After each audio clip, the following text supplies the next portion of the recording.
नमस्कार, मैं हूं सोनाली नाइक और आप देख रहे हैं टीवी 9 भारतवर्ष। इस देश को आज़ादी दिलाने के लिए कई जाबाजों ने अपना योगदान दिया और उन्हीं में से एक थे शहीद सरदार उधम सिंह। उनके ज़िंदगी पर आधारित जो फिल्म है वो OTT प्लेटफॉर्म पर रिलीज़ होने जा रही है। प्रोमो काफ़ी शानदार है, तो आइए फिल्म सरदार उधम के बारे में बातचीत करते हैं अभिनेता विकी कौशल, फिल्म के निर्देशक सुजीत सरकार और रॉनी लहरी से। टीवी 9 में आपका बहुत बहुत स्वागत है। तो सबसे पहले हम आपसे शुरू करते हैं सुजीत सर। ये कहानी जो है वो आपके दिल के करीब है, कई सालों से आपके दिल में थी, तो इस कहानी का फिल्म तक का सफ़र आपसे जानना चाहेंगे। सबसे पहले तो मैं ये बताऊं, ये कहानी नहीं, ये सच्चाई है। ये एक सच्ची घटना पर आधारित है। तो इसको ये एक ऐसा इवेंट है हमारे हिस्ट्री में कि जो ट्रेलर कहता है जिसको भुलाया नहीं जा सकता, हमको याद रखना पड़ेगा। तो यही रीज़न है कि यही कारण है कि ये फिल्म जो आप देख रहे हैं सरदार उधम में, जो ट्रेलर में देखा, यही एक बहुत बड़ा कारण है कि हमने सबने मिलकर इसको बनाया और लोगों तक पहुंचाना चाहते हैं।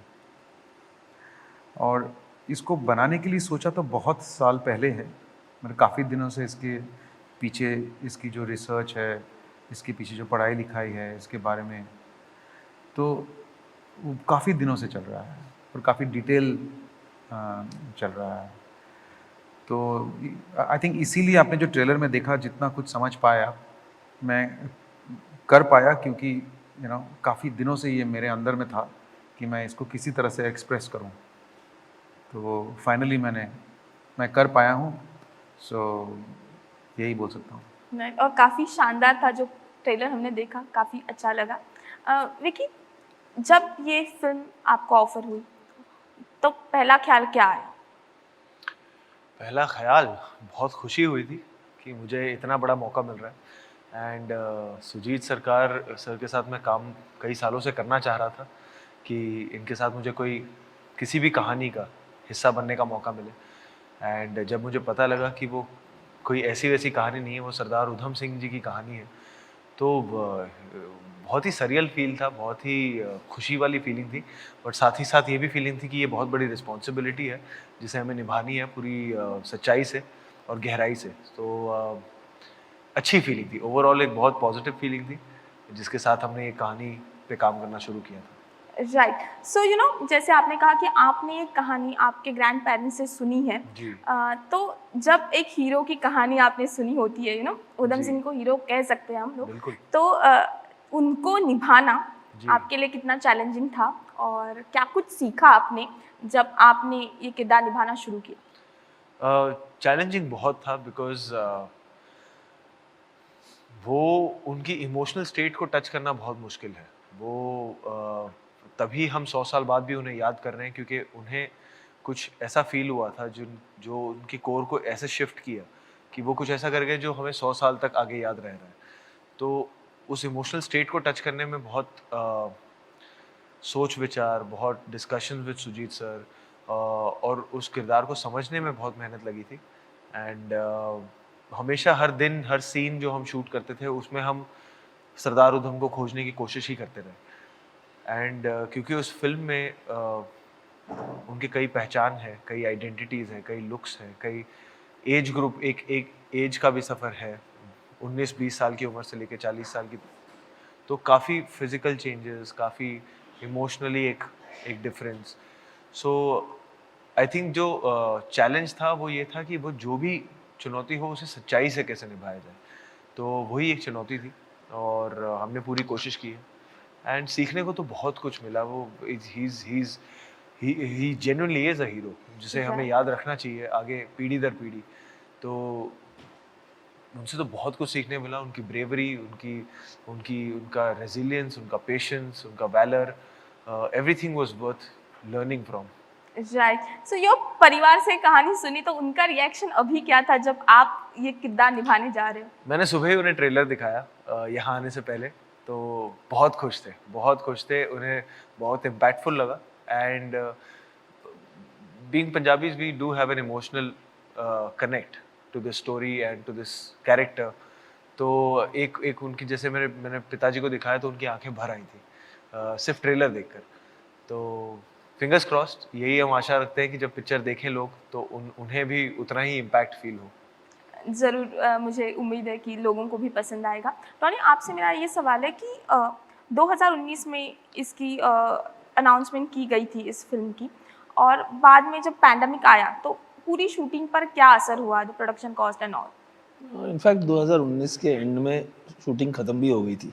राइट।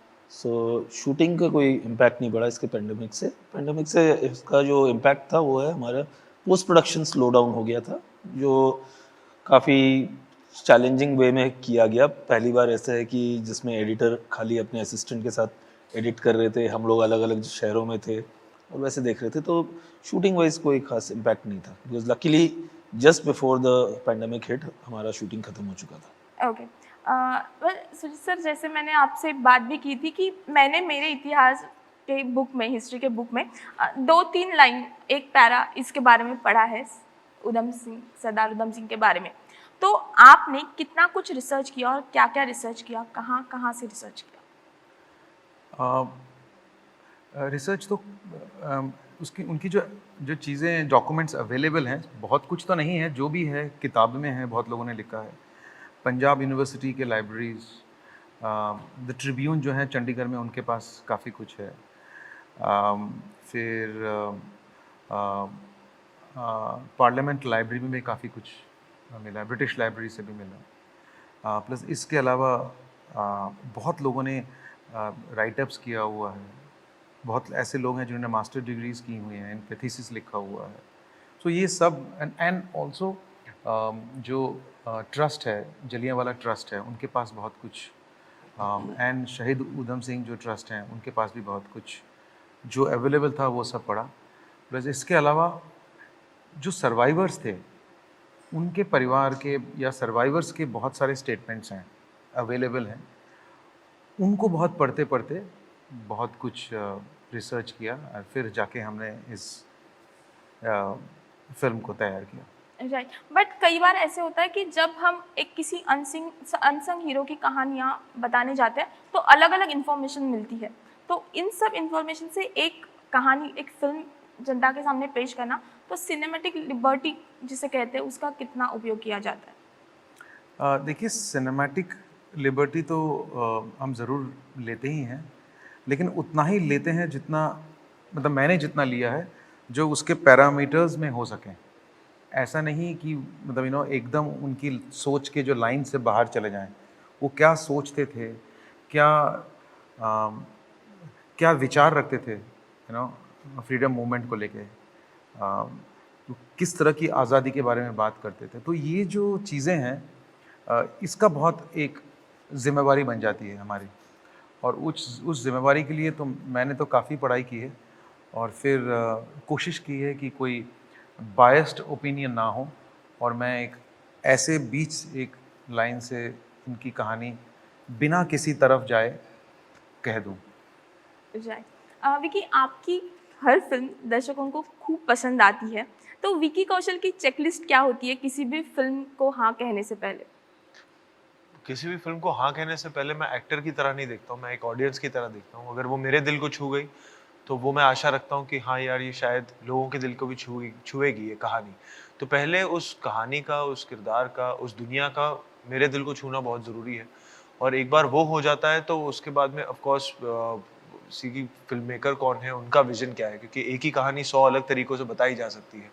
तो उनका विजन क्या है, अगर वो कहानी मेरे दिल को असर करती है, वो विजन मुझे समझ में आता है, मुझे एक्साइट करता है, देन मैं उस कहानी का हिस्सा बनना चाहता हूँ, उस किरदार को प्ले करना चाहता हूँ। उससे ज़्यादा मैं ज़्यादा मोल भाव करके वो इतना नहीं सोचता, बट दिल को कुछ छू जाता है तो फिर वो प्रोसेस से गुजरने में मज़ा भी आता है। ये दोनों, आप दोनों की साथ में फर्स्ट फिल्म है, so how was working with the Shoojit Sircar? अरे, It was incredible. It was incredible. It was schooling for me as an actor. It was schooling for me as an artist. And it was just going back to basics. It was like going back to theater days, जहाँ पे आपको there was a free flow. There was a fluid structure going on in terms of the execution. उस जो हम कहानी बताना चाह रहे थे। एंड ऑल्सो बहुत ज़्यादा नहीं होता कि when a director really wants you to dig very very deep into your core to find a character, तो वो जब when you have somebody to push you in that direction, तो आप भी ग्रो करते हैं एज एन एक्टर। तो it was a very enriching experience for me. Right, आपको क्यों लगा कि विकी आपके परफेक्ट उधम सिंह है, सरदार उधम सिंह? देखिए, मैं आपको एक चीज़ बताता हूँ कि हम लोग बहुत नॉर्मल से और ऑर्डिनरी से लोग हैं, और हमें ऐसे ही कोई एक ऑर्डिनरी सा एक्टर चाहिए था जो इस कैरेक्टर को नॉर्मल एक कॉमन मैन की तरह परफॉर्म करे, ना कि मतलब कोई फ्रीडम फाइटर जिसको हम एक मिथ बना देते हैं एंड देन उसको छू नहीं पाते हैं। तो मैं ऐसा कोई किरदार चाहिए था, ऐसा कोई सामने चाहिए था जिसको हम सब मिलकर छू सकें, देख सकें, बात कर सकें, दोस्त की तरह ऐसे बैठ जाए।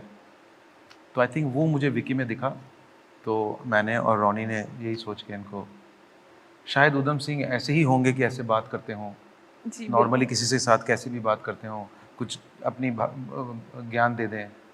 तो मुझे लगा कि मैं विकी में ये सब चीज़ें दिखा, तो इसमें फाइनल किया मैंने। राइट, मेरा आप दोनों से सवाल है, सुजीत जी और रानी जी।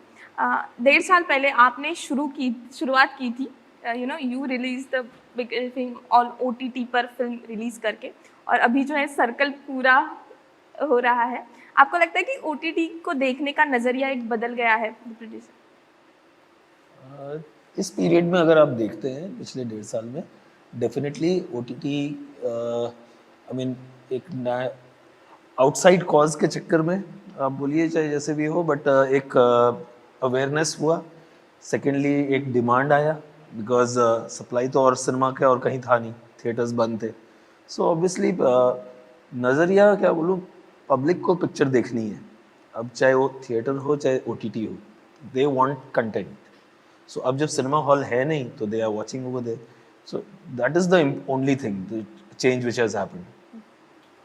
नहीं, आई थिंक मेरे को इसमें ओनली एक छोटा सा चीज़ ऐड करूँगा कि मतलब मैं बहुत सारे लोगों से जब बात करता हूँ, एक बिहेवियर चेंज तो हुआ है कि बहुत से लोग हैं, कुछ जो फिल्में हैं, कुछ कहानी जो OTT में देखना पसंद करते हैं, और कुछ स्टोरीज़ हैं जो थिएटर में जाके देखेंगे। सो आई थिंक शिफ्ट तो हुआ है बिहेवियर में, कैसा हुआ है ये तो अभी मालूम नहीं। Right, thank you so much, हमसे बात करने के लिए बहुत बहुत शुक्रिया। जब कोई भी अनसंग हीरो की कहानियाँ बताई जाती है तो लोगों को वो ज़रूर देखनी चाहिए। सरदार उधम यही एक कोशिश है, और उम्मीद है लोगों को ये कोशिश पसंद आए और लोग उसे महसूस करें। Thank you so much.